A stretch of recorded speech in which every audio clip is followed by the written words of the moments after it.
Everybody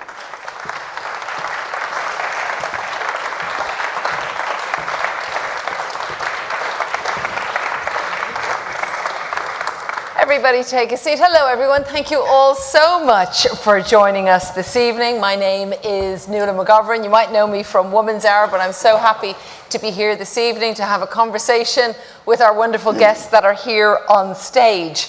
You are welcome to the Circle's Global Feminism series for International Women's Day in collaboration with the RSA, hence we're in this gorgeous room. And I also want to welcome everyone who is watching online. I know there's a lot of you there too as well. And this feels like a really important moment to have this time together, to have these conversations. There has been so much in the news recently about high-profile cases of violence against women. Of course, we've talked about the Epstein files, Giselle Pellicot as well, a hero to many, as well as many of the stories of stripping away women's rights across the world, from Afghanistan to the States, and also, of course, current events this week across the Middle East. Our thoughts are with people who are going through that at this very moment.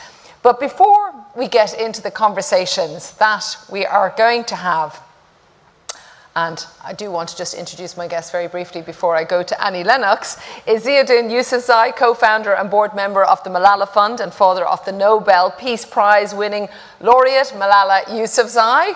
Wonderful to have you with us. We also have Raakhi Shah, who is the CEO of the Circle in the UK, and Delphine Uwamahoro, founder of our Sisters Opportunity in Rwanda. Please welcome them all.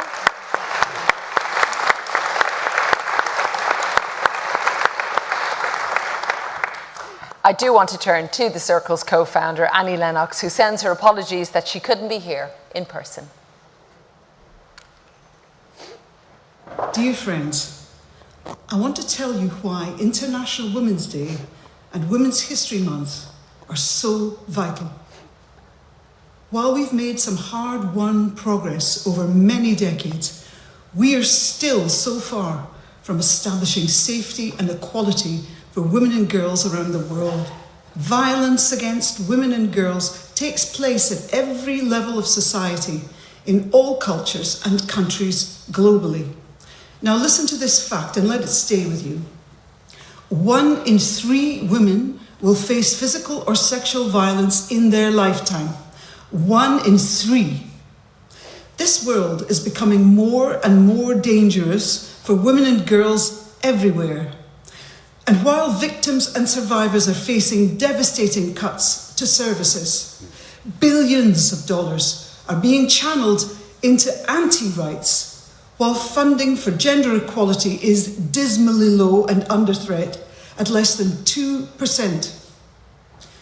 As a proud global feminist, I stand in solidarity with the 1 in 3 who face gender-based violence. And I urgently call for more funding of grassroots women's rights organisations to counter this crisis. So make a stand with 1 in 3. Will you join me? Definitely.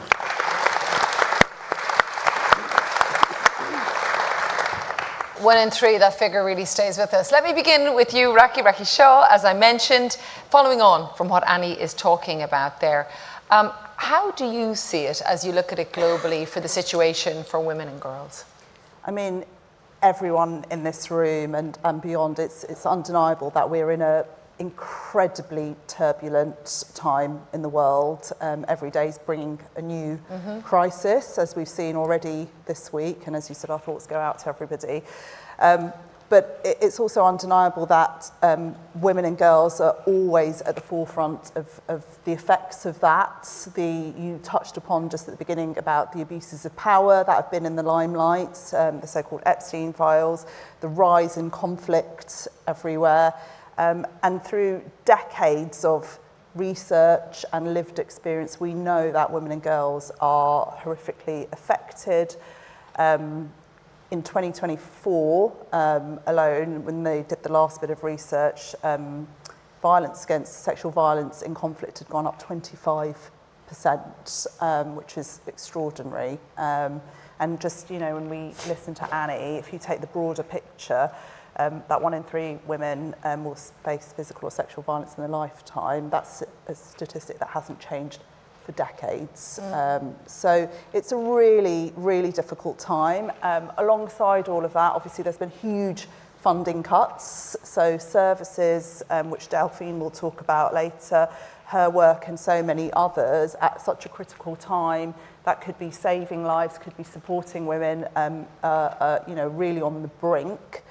And we're also at the same time, you know, really battling this sort of force, this underlying force of this progress of anti-rights movements that's happening. And, you know, we're really trying to battle against the huge disparity in funding for that as well. So it's a really difficult time, but there's always hope. And difficult as well, I'm sure, to get the attention for certain areas. Delphine will talk about that too, in the sense of there's so many places, so many hotspots, even more so after the past week with events in Iran, that where women and girls need help.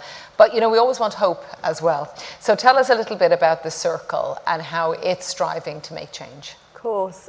So the Circle, for many of you have been long-term supporters, many of you are new.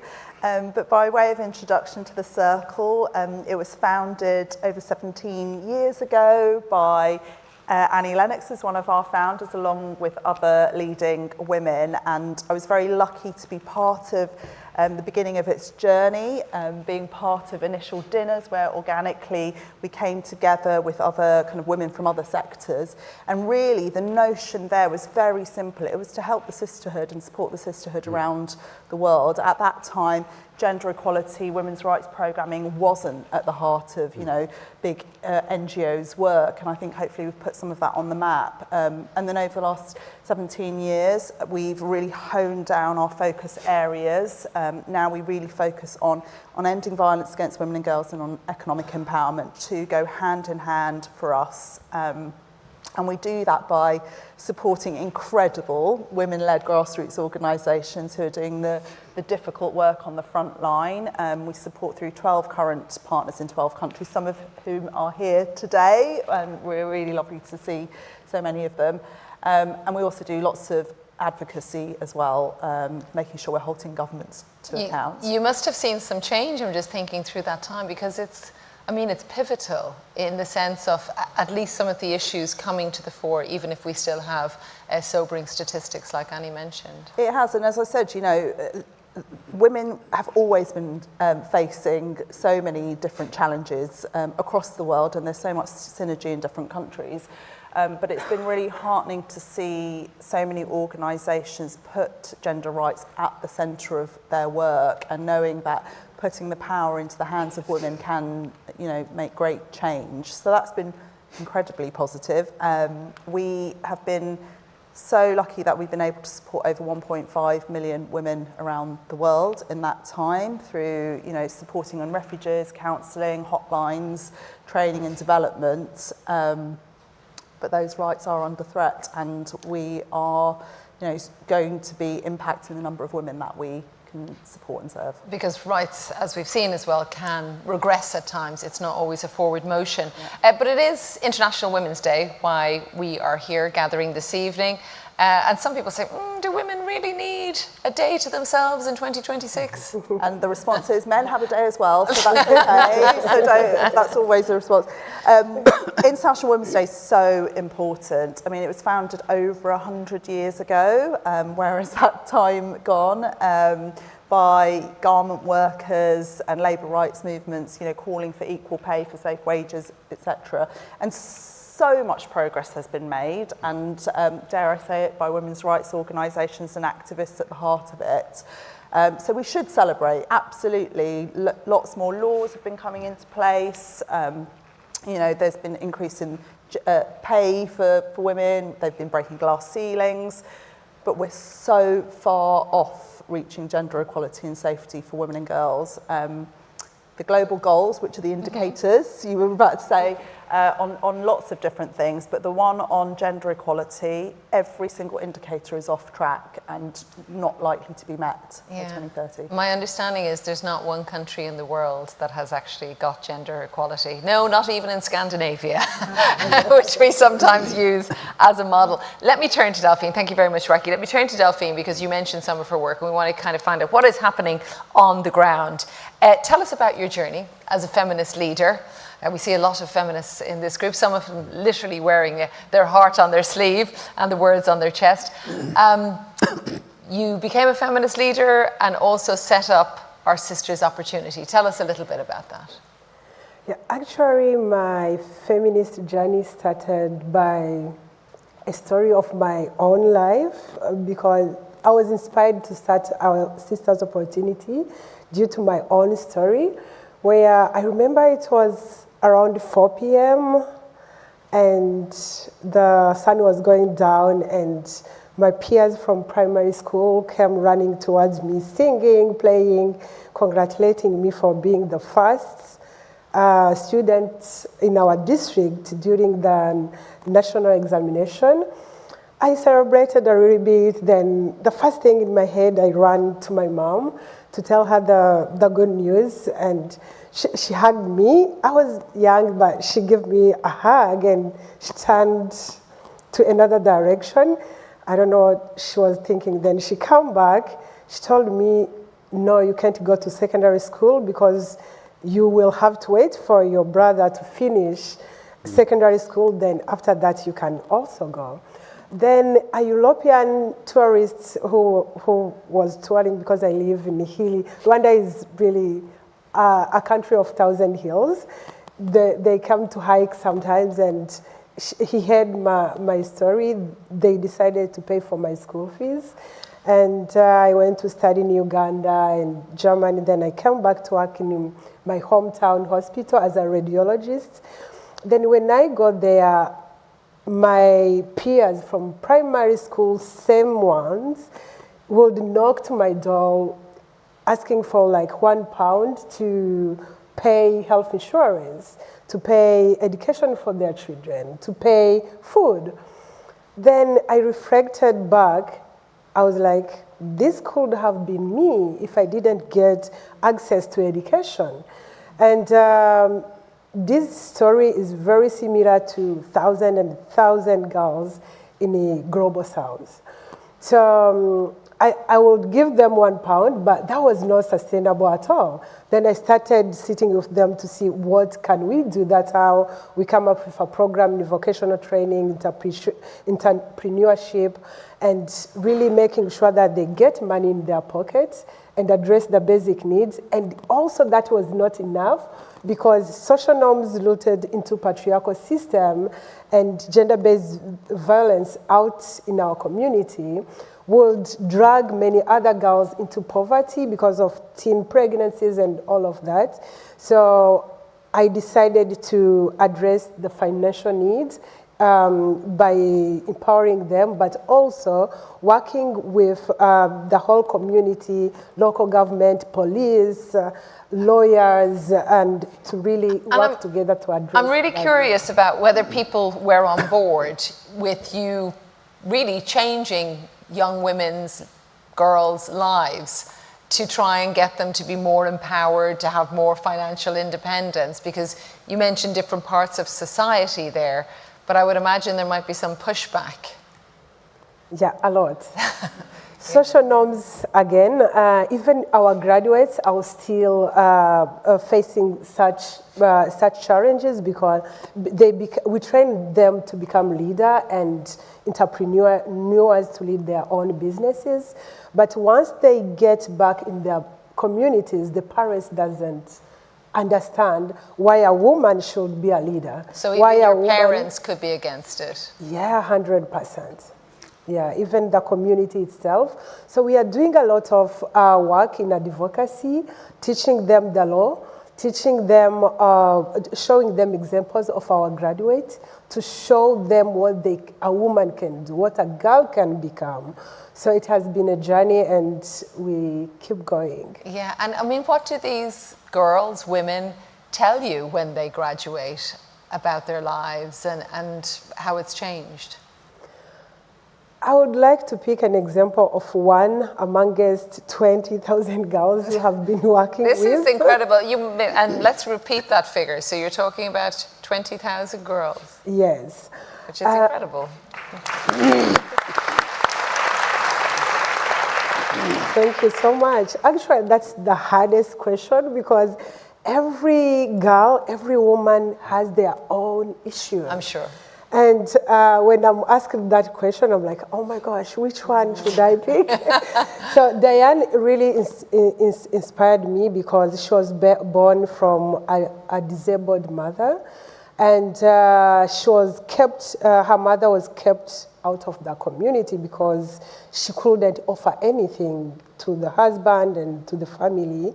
Then she felt responsible for her mother. She didn't even go to school. So when she heard about our scholarships, she applied. Then we took her. Then right now, after graduation, because we provide 1-year scholarship in vocational training, once they graduate, we give them startup costs to start their businesses.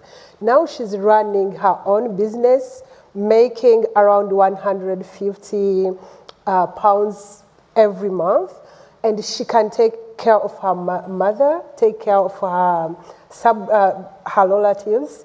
So that's what we want to do for every girl from my community. Yeah, it's so interesting. And I think, I'm sure Mr. Yousafzai will have some similar stories when we come to him as well, in that sense of a girl's education and the difference that it can make.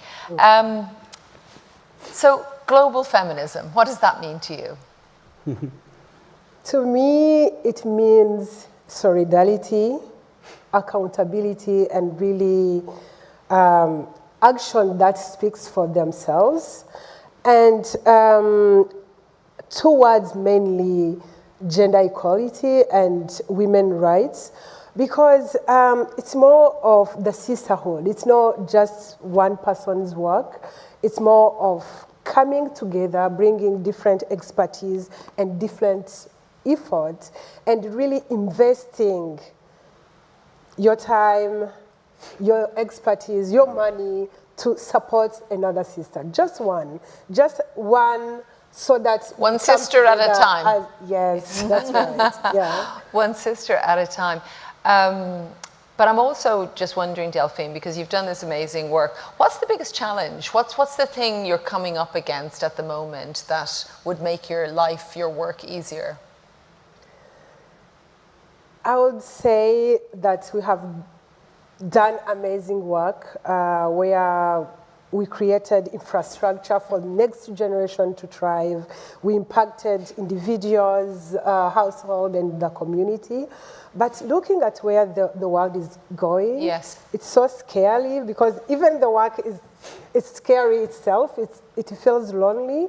But when you see the systems around us, political leaders that we have, it brings a lot of fear because it's a lot of challenging to get more funding, to keep doing what we love. And we feel like we'll never stop because we were at the peak of growing and even bringing more people on the board. So that's the first challenge. The second one is people's mindset to how they think what a woman can be, what a woman can do. Has that changed? How long are you working in this field now, would you say?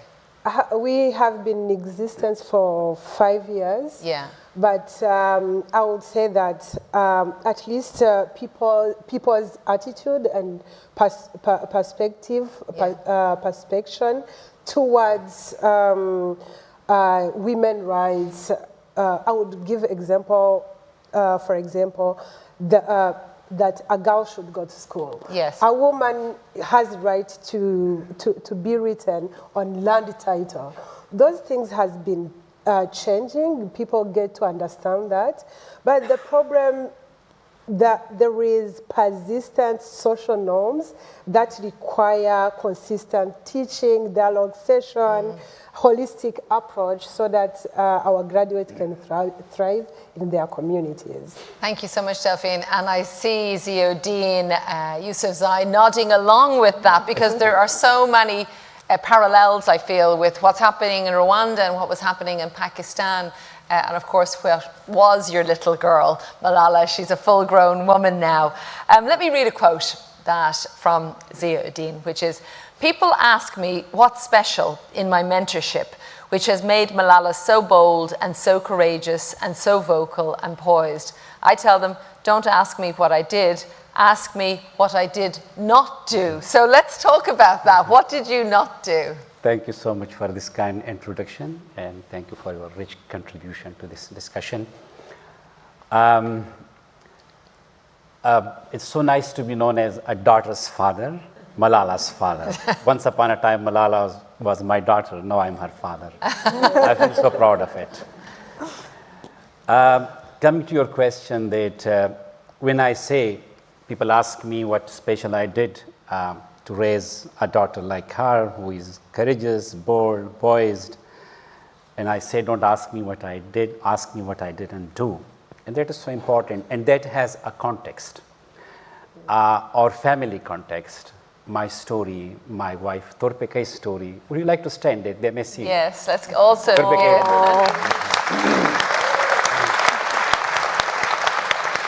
So, Torpekai and I, we both were born in a typical traditional patriarchal family. And I grew up with 5 sisters and a brother. And right from the very early childhoods, I could see 2 versions of parenthood, one for the boys and one for the girls. My brother and I, we had better food, better clothes, and more pair of shoes, while my sisters did not have.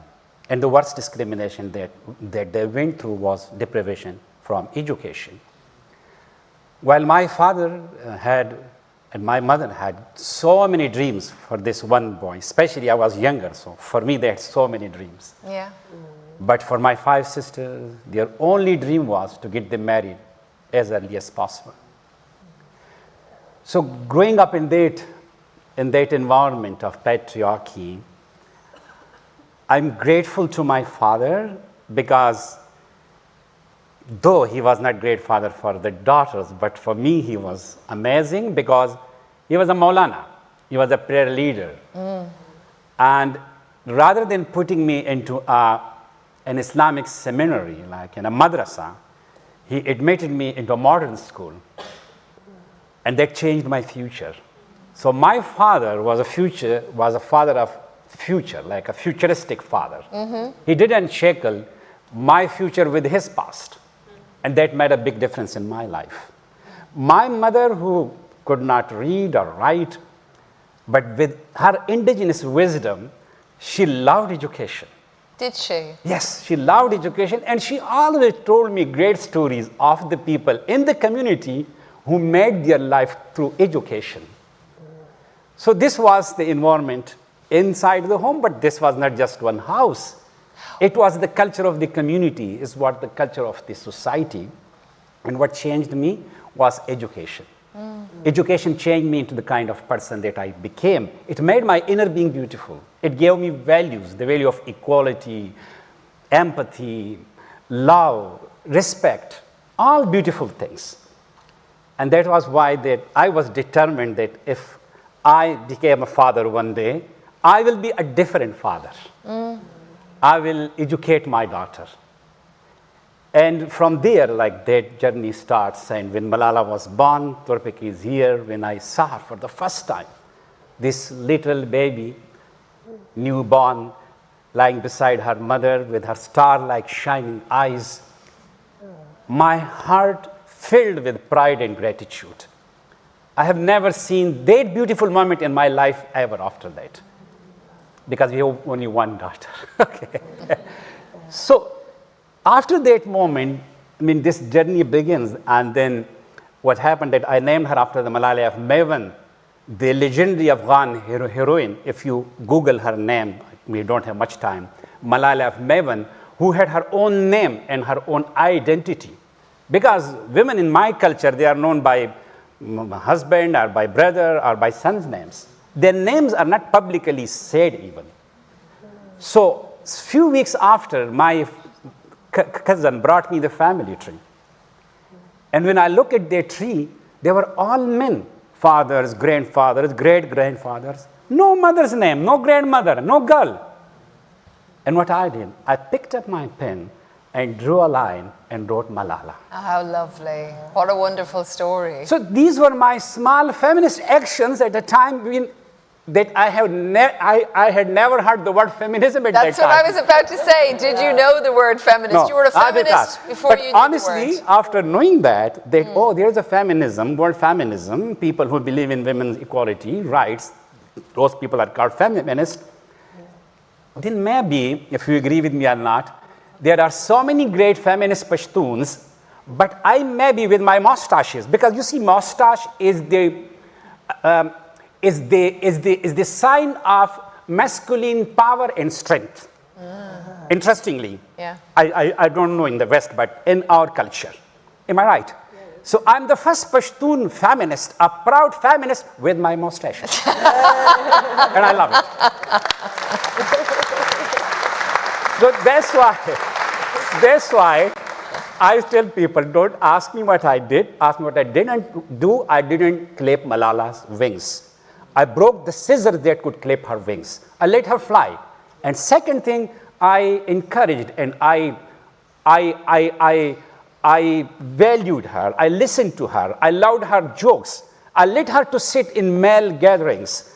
And these small things made a big difference. But I'm wondering how that was for you. You obviously had the education you talked about to open to all these ideas. But, you know, maybe your parents or your extended family, what were they thinking about you, about the way you were treating this little girl? Yeah, in the beginning, it is always difficult. You all know. I mean, you are all change makers. You know the difficulties. When you want to change social norms, behaviors, because it's easy to swim with the tide. Yeah. To swim against the tide is always difficult.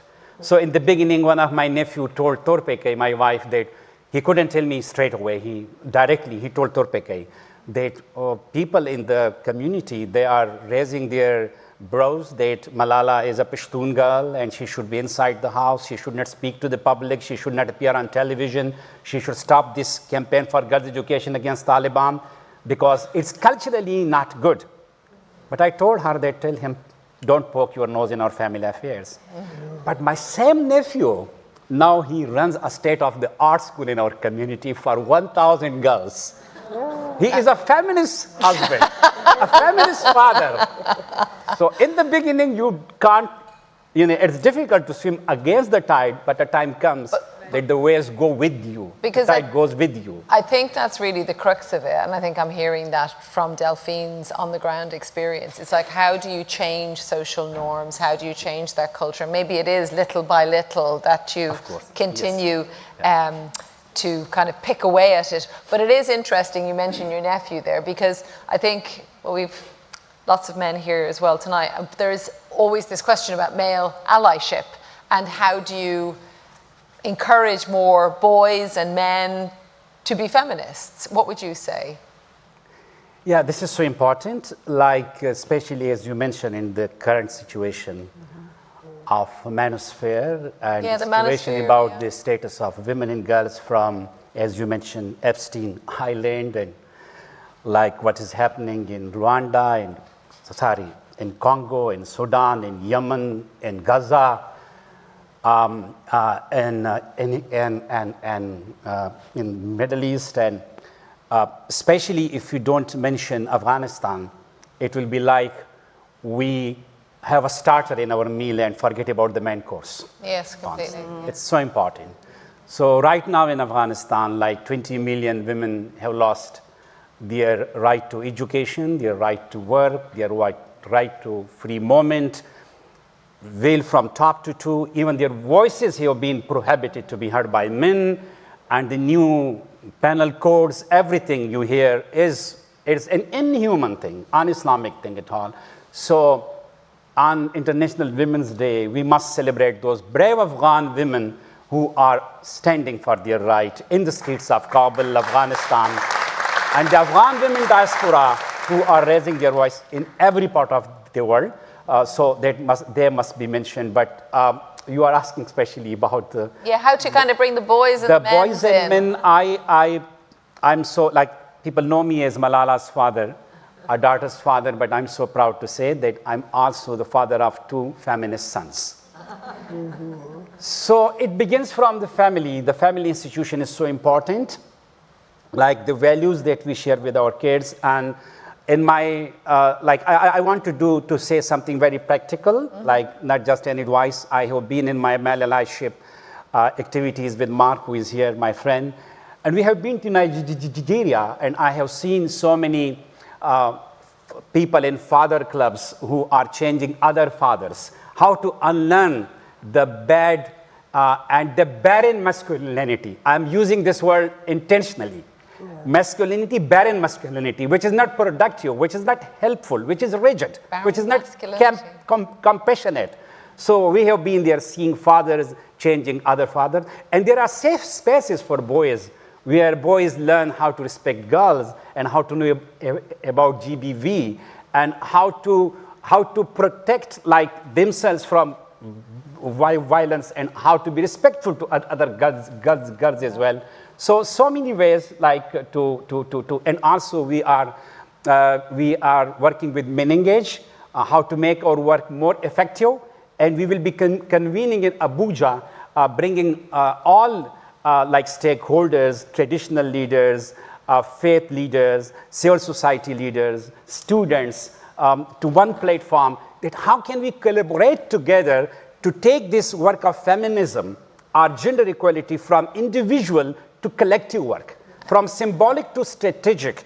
And I think that, especially about male allyship, that if male allyship, if it aligns with the feminism, that is the right male allyship. Yeah. You got my point? Yes. Like at the Malala Fund, I am so proud to say that Malala once was speaking for 50,000 girls in the Swat Valley when Taliban bombed more than 400 schools. For the last 13 years, we are working for 120 million girls who are out of school. And we are working in almost 6 countries right now. And we want to work with the local champions because they know what are the barriers to education. So that's a way in. Maybe you came across that, Delphine, as well. Do you have to find those community leaders and try and convince those people to, for example, bring along the boys and the men to a more feminist way of thinking? Yes, we do. And it really starts at home when it comes to gender analysis, as he has just mentioned. Because we have almost similar cultures where a girl will be doing A, B, C, D, 200 tasks a day, and a boy will be praying the whole day and review the homeworks and get coaching from a teacher. So we are working hands in hands with parents to make sure that gender equality starts at home. Then we include schools, we include local governments at all levels, from cell to district. Then we include other actors, those in health sector, because we have a lot of psychosocial support provision when it comes to the parents, even to the violence, as well as law firms and the police. Because in Rwanda, we have amazing government where when any type of violence happens, you have a number to call to the police. It's a particular department who works closely with all those people. Then we work hand in hand to address those challenges. So it's ongoing work, but everyone has to be a part of this. It's interesting, the home, just thinking of the home, your particular and case. Also, yes, please go ahead. It's very important that organizations, they have very clarity about their feminist strategies. Like at the Malala Fund, while we are working for the education. I mean, it's our vision that Malala Fund wants to see every girl can learn and choose her own future. And the mission is that every girl, every young girl should have an access to education, and she should complete 12 years of free, safe, and quality education. For that reason, so I'm very proud to say that Malala Fund this year, in our new strategy from 2025 to 2030, in the last cohort, 8, we have like out of our champions, new champions, 66% of the organizations are women-led organizations. So as on the screen we saw the speech that global funding is given only 2%. Right. It's, I mean, the women who are at the forefront of this work and this change, they are least funded. So it should be intentional that this gap should be filled. That it goes towards it. Yes. Is there anything, Raakhi, you'd like to pick up on I was what you've just going heard? to say, bringing together the two strands you talked about of global feminism and male allyship, we were very intentional about putting global feminism at the heart of the circle. It was a term coined by the activist and researcher and lecturer Bell Hooks, who passed away a few years ago, about being much more kind of inclusive of feminisms. And for us, global feminism, one means leaving no woman behind. It's a move on from very long-standing sort of Western feminism and kind of thinking about women everywhere. But we've also, for us, it was really important that it was inclusive for men and all genders, and that putting the word global kind of has brought a different notion to it, but we really wanted a banner that meant everyone can feel part of it. And I think, as you've said, it's a journey. People are on different parts of the journey, and just even being here, and if you don't know much about, it's great that you're willing to learn more here. Kind of, and that's one of the things we'd call for, is just kind of embedding yourself in some of the work that is going on. And Pakistan is a long way from Rwanda, but it's so interesting to see some of the themes that are the same, or some of the exact same challenges that are coming up, and the same solutions as well. Some of you here might want to ask a question. If you do, please pop your hand up and I will get a microphone for you. I have somebody at the back here. I'm going to take one question, if that's all right. I think we have a couple of roving mics. We can get a couple of questions in. This person at the back. Hello, could I get your name? Hi, how are you? Microphone coming to you. I'll just get your name. What's your question? Oh, sorry, we're going to change your microphone. There we go. Hello. Yes. Hi. Hi, my name's Sagar. Hello. Hi, thank you everyone for talking. My question is, my interest in sustainability for 20 years, I've been looking at this from a Global South perspective, and I've spoken to some women from the United Nations Women a few years ago as well, and I was asking this because human rights, or if you want to call it the abuse of women and girls around the world, has been a core interest of mine in sustainability. My interest is that you mentioned, yourself, you mentioned at the beginning of your talk about the Epstein and a lot of these other atrocities that are happening around the world. When I was looking at that in the last few years, I was like, there's not one organization that can be untouched, because every single organization, when we look at Epstein, we think, oh, it's just Epstein. But almost every other organization is endemic in the same sort of thing. We just don't see it. We just don't know about it. My question is, what I was asking this lady from UN Women a few years ago was, in my research, when I've looked at the women that have been sterilized in Africa and India, when I've looked at the Blue Hats peacekeepers, I asked her, what action has been taken against the United Nations for the last 20 years?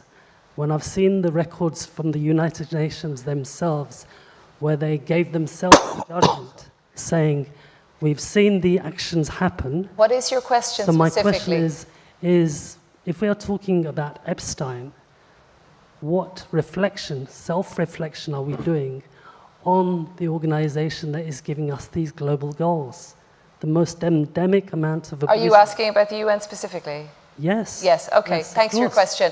I mean, it's something that's a little bit away from the expertise, obviously, of my guest, but I take your point, come up. I've worked for the World Service for many years, and there have been, of course, at times investigations into that. It depends then on the news cycle exactly on what people are focusing on.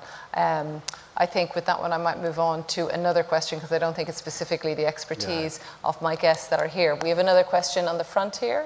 Welcome. Okay, no problem. We can come to the front. My question is really critical, I think, at the moment. And I know Ziadin mentioned it, Malala's father, Afghanistan. Yes. What can we do about Afghanistan? Because it's totally unacceptable. And the world is letting this happen, that women are being annihilated in a sense and are just being pushed down so that they're nothing, basically. Did you want to say something? I'm going to pass. Yeah, that's okay. No, my question was relevant to, related to yourself, to your exemplary. How do you see the other people that they followed you naturally as a feminist? Like you said, your nephew was against, and then he became a feminist, and now he's working with another. He or she? He's working with other 1,000 people. Yes. Can you see that there will be more of him to follow the way that you're doing, being a feminist, to become a feminist in that kind of context? Okay, we'll do the two questions. I'll start with the first actually with your nephew. Can you see other people following that path? Yeah, of course. Yeah, I have so many stories to tell, but I mean, the time is very short. There was just one example. I've seen so many people, they have named their daughters after Malala's name.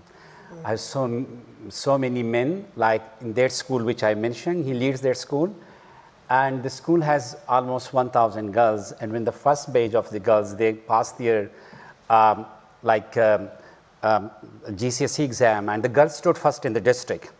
And the fathers were crying out of happiness. It was for the first time in the history of that community that fathers were crying out of happiness for the success of their daughters. This always happens for sons. So, I mean, I can't say that everyone call themselves as feminist, but what they do, their actions are absolutely feminist actions. And that's what we need. And regarding Afghanistan, really, it's so important. I mean, everyone, we all must know that these here in this room are great organizations, people, change makers, you are leaders. Like what Taliban are doing for the last 5 years with impunity, it should be unacceptable. And after Ukraine war, that is also a disaster. But Afghanistan went into the oblivion because that is gender apartheid. There is a campaign by Afghan women rights activists, and they call it gender apartheid. And it must be recognized as a crime against humanity. So that is so important. And I think everyone can play one's role. Like we all have voices. We all have pen to write about it. We can support organizations like Malala Fund. We have a special initiative for Afghanistan. And we have been helping the Afghan women's rights activists and education activists. And we were able to resettle some 327 Afghan rights activists in different countries. And right now, Malala Fund is working on online education, supporting secret schools. We are supporting Afghan women's rights activists in their campaign against gender apartheid, and everyone can do that. So if you can support one girl in her education in Afghanistan, in Kandahar, in Jalalabad, in some way, that will be amazing. And honestly, one girl told Malala that like sitting in my room and reading a book is resistance against Taliban. That is their resilience. So we must support them. That's it. Let me come to you, Raakhi. I speak for long, sorry. I'm sorry for taking your time. No, not at all. Okay. But with Afghanistan, that of course must be part of what the Circle is thinking about. And I'm just wondering, having that sisterhood, that community, how that can help in situations like that. Yeah, so I mean, Rahela, who's sitting here at the front, is one of our partners. We are so proud to support them. Thank you, Rahela. And just to champion her work and bring another partner to the limelight, they're doing extraordinary work of bringing together rural women in Afghanistan, connecting them with Afghan women in the diaspora with skills and connection, and that is the beauty of the circle.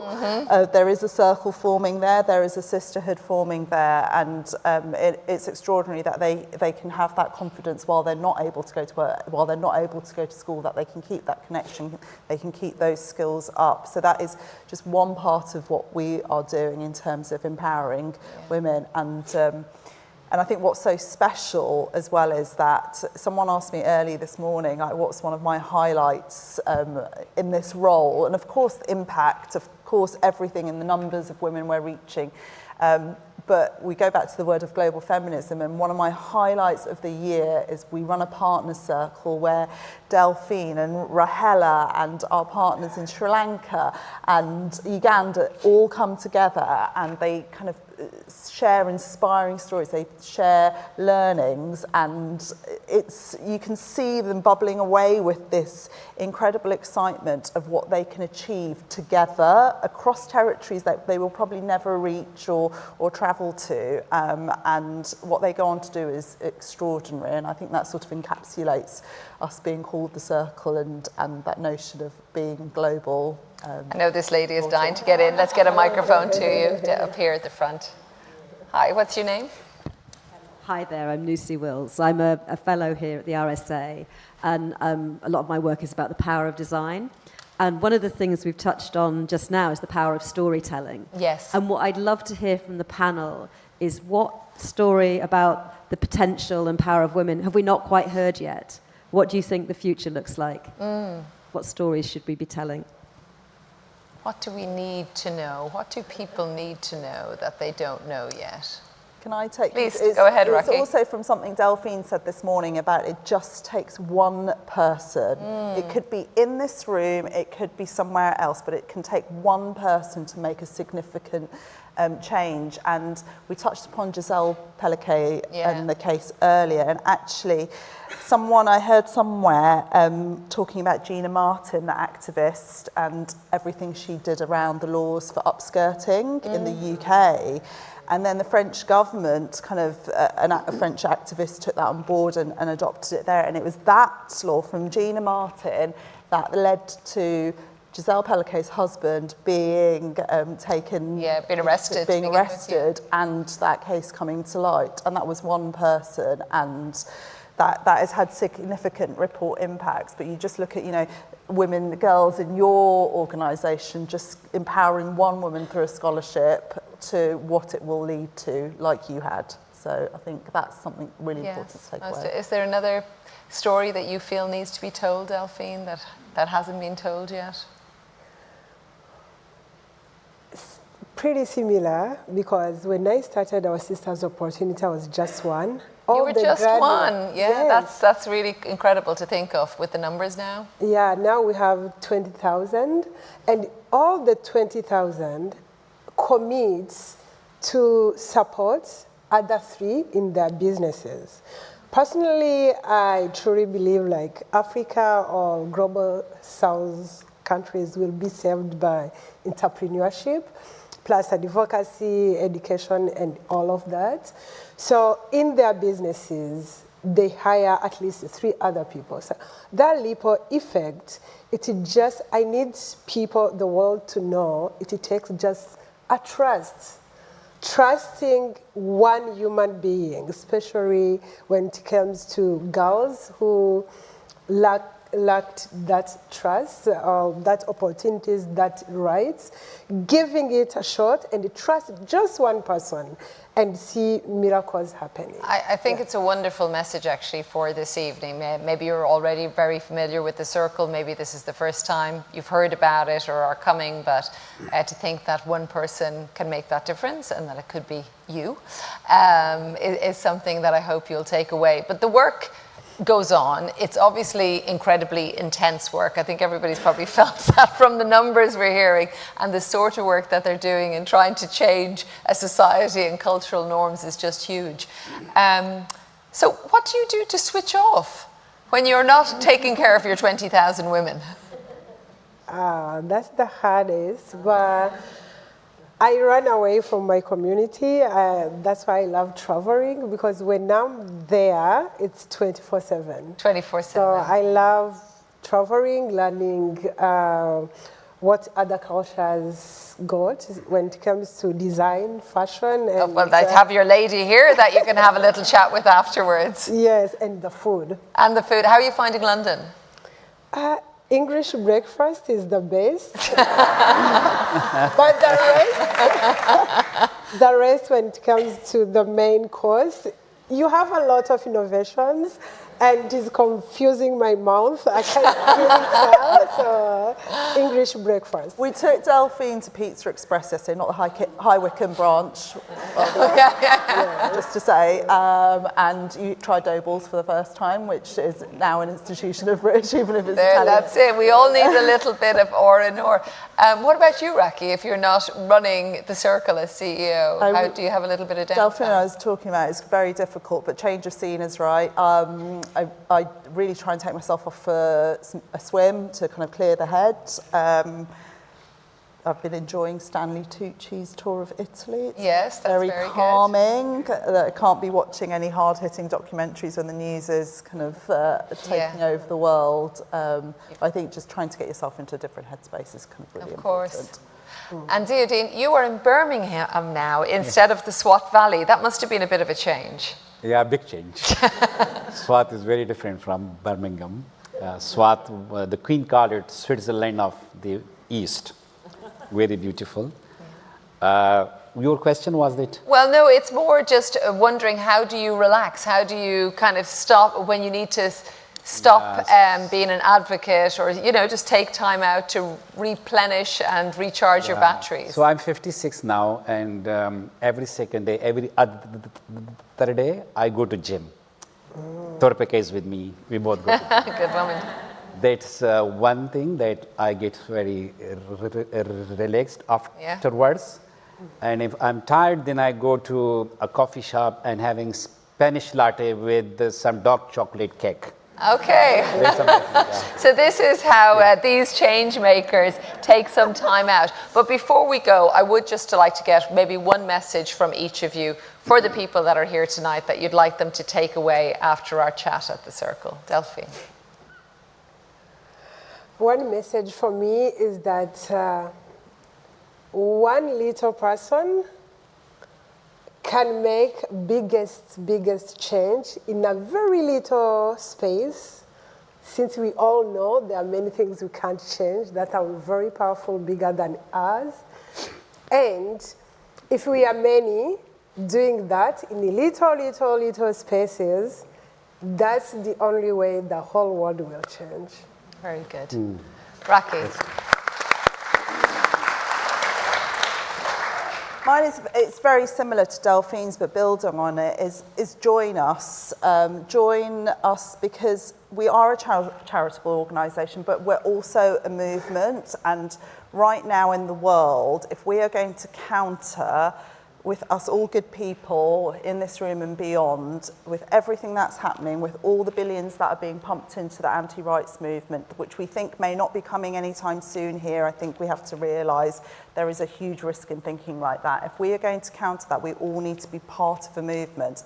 And over history, it has been shown that women's rights organisations, LGBTQ plus organisations, grassroots community organisations, individual actions have been the ones that have moved and shifted that needle. And at the moment, we just need to sustain the rights we've got, try and progress, but what we need is not the rollback. And to do that, we need to be all in it together. We need to, it's critical that we've got financial support to sustain that, to do the hard work that Delphine and all of us are doing.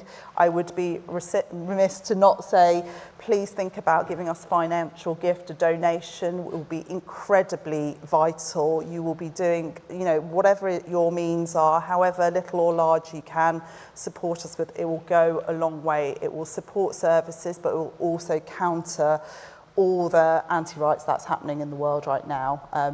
There should be a QR code somewhere. There's things on your desk, and also outside t-shirts. Please join us. Exactly, and you'll be part of the club.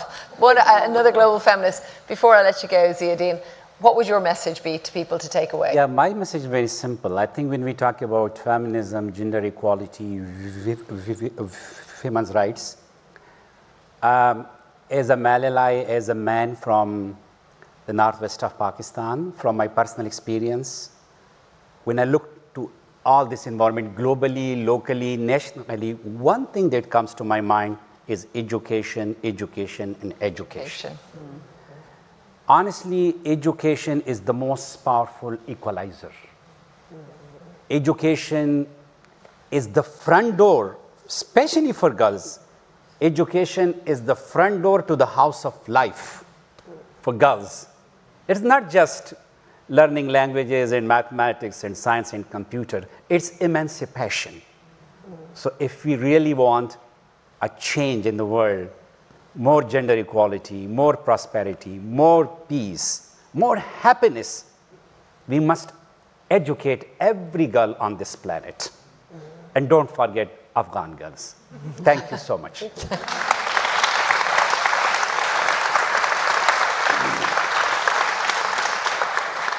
I want to thank my guests, Raakhi Shah, CEO of the Circle in the UK, Delphine Uwamahoro, founder of Our Sisters Opportunity in Rwanda, and Ziauddin Yousafzai, co-founder and board member of the Malala Fund and father of the Nobel Peace Prize winner, Malala Yousafzai. I want to thank all of you for joining us here this evening at the RSA, and also to everybody online as well. A huge thank you for coming and sharing part of your evening to hear and make a difference as you leave this room. And as Raakhi mentioned there, if you feel able to donate the Circle to the Circle, the QR code is on the screen, and links to both are also on the live stream. But my name is Nuala McGovern, and I want to thank you all for being with us this evening. Thank you as well.